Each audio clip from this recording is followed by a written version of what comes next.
बाद जेनी कुछ ठीक महसूस कर रही थी, लेकिन फादर को यह समझ में आ गया था कि जेनी की प्रॉब्लम केवल दिमागी नहीं है बल्कि उससे बहुत गहरी है। रुद्र भी जेनी को लेकर काफी परेशान था, लेकिन जेनी, उस पर तो एक अलग ही किस्म का नशा छाया हुआ था जिसके बाद वो अपने आप में नहीं थी। और उस रात भी वही हुआ।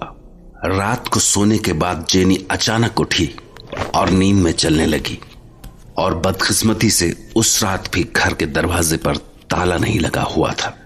और बस जेनी बाहर निकलकर समंदर के किनारे पहुंच गई। कहाँ हो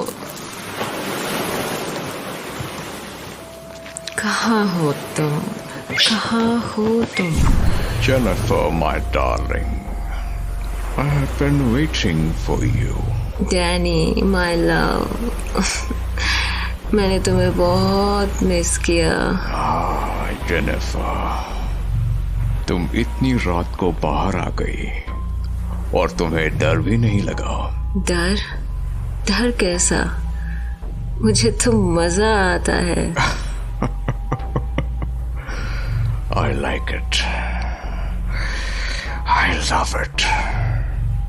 अक्सर लोग मुझसे डर जाते हैं, मुझसे दूर भागते हैं। But I love your company. मैं हमेशा तुम्हारे साथ क्यों नहीं रह सकती हूँ?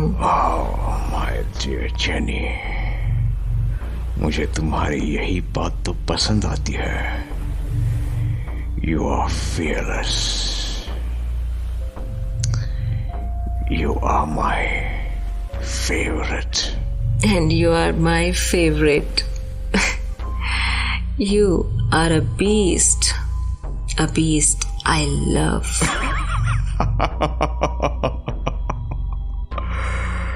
तुमने सही कहा। I am a beast. I am a wolf. I am a bat. I am fear. And you are fearless. And I love it.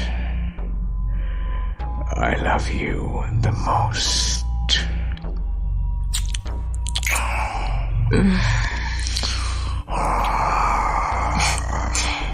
And Danny, do you know what I like most? क्या तुम जानना चाहते हो? Yes. Sure, my darling. Sure. तुम्हें क्या पसंद है? I like that the most. वो आसमान में उड़ना, उड़कर दूर तक चले जाना मुझे बहुत पसंद है। मैं भी चाहती हूँ कि सब कुछ छोड़कर बस उड़ती चली जाऊं, सबसे दूर, हवा में, आसमान में। क्या हुआ? हंस क्यों रहे हो? जेनिफर, मुझे तुम्हारी यही बात तो पसंद आती है। लोग डरते हैं चमगादड़ से, और तुम्हें यही बात पसंद है।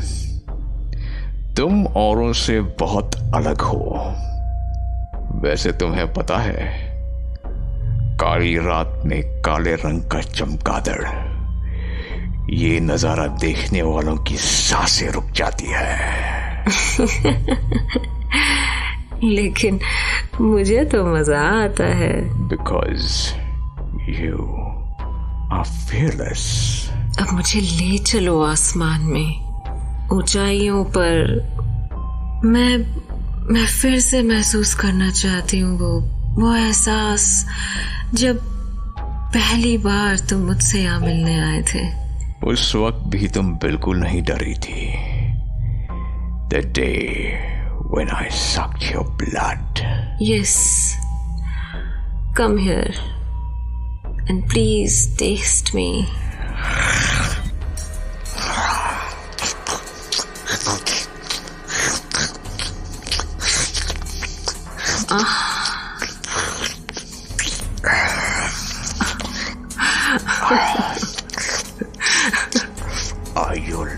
it. Yes, a lot. अब मुझे आसमान में ले चलो please. Sure, my dear Jenny.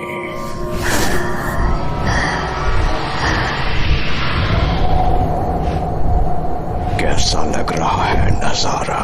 Oh Danny, wow Danny, I love you Danny.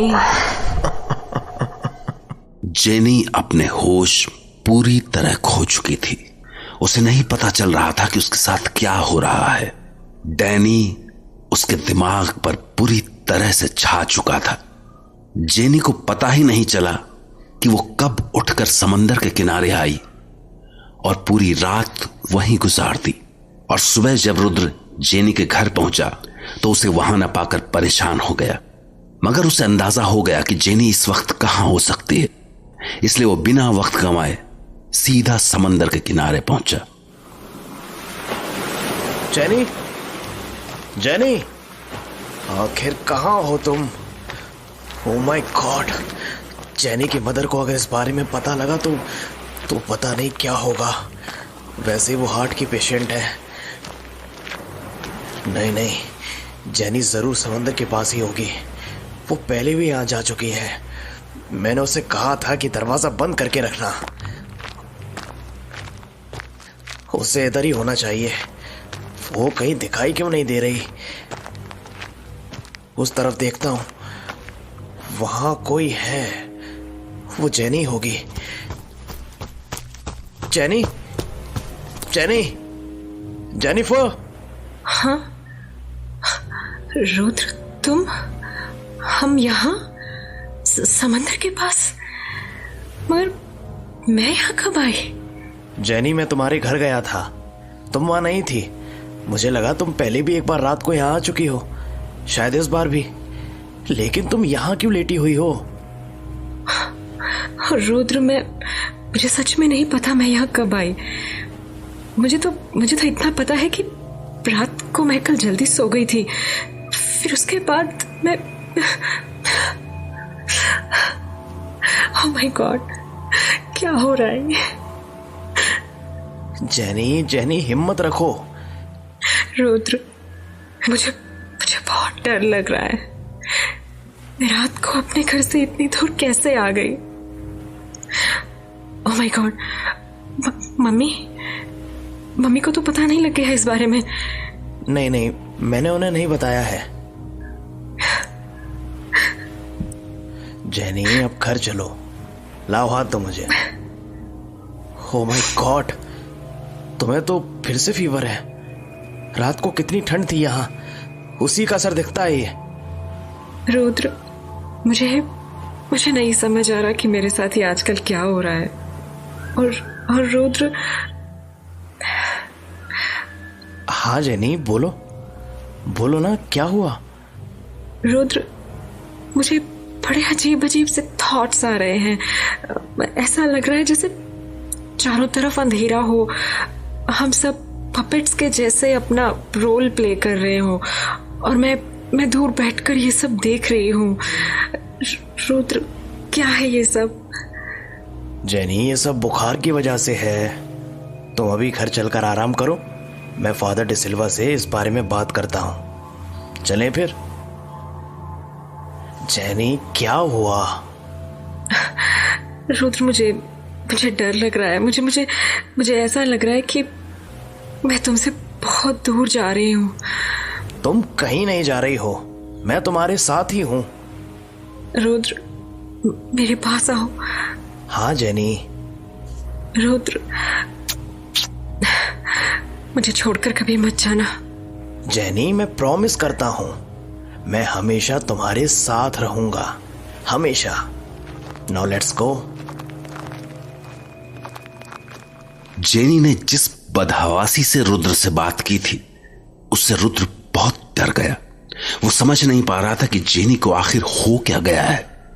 उसे लगने लगा था कि ये उसकी पहले वाली जेनी नहीं है। घर पहुंचने के बाद भी जब जेनी की हालत में सुधार नहीं हुआ तो रुद्र फादर डिसिल्वा से मिलने पहुंच गया। फादर, समझ नहीं आ रहा है कि जेनी को क्या हो गया है। वो जिस तरह से बातें कर रही है, ऐसा लग रहा है कि ये वो जेनी नहीं है। पता नहीं क्यों मुझे लग रहा है जैसे जैसे वो हमसे अलग होने वाली है। मुझे कुछ समझ नहीं आ रहा है कि ये क्या हो रहा है। पता नहीं उसके साथ क्या हो रहा है। दिन में तो वो एकदम ठीक रहती है, लेकिन रात होते होते उसे पता नहीं क्या हो जाता है। और एक बात और, पता नहीं उसका उस जगह से क्या रिलेशन है। वो बार बार वही समंदर के पास जाकर बैठ जाती है। मुझे तो ऐसा लग रहा है कि उसकी तबीयत बिगड़ने का उस जगह से कोई रिलेशन है। ओके। अभी फीवर है उसे? फीवर थोड़ा कम हुआ है, बाकी कोई इम्प्रूवमेंट नहीं है। ऐसा लग रहा था उसे सांस लेने में भी प्रॉब्लम है। फिर तो हमें देर नहीं करनी चाहिए। तुम वेट करो, मैं अभी अपना बैग लेकर आता हूँ। Yes father.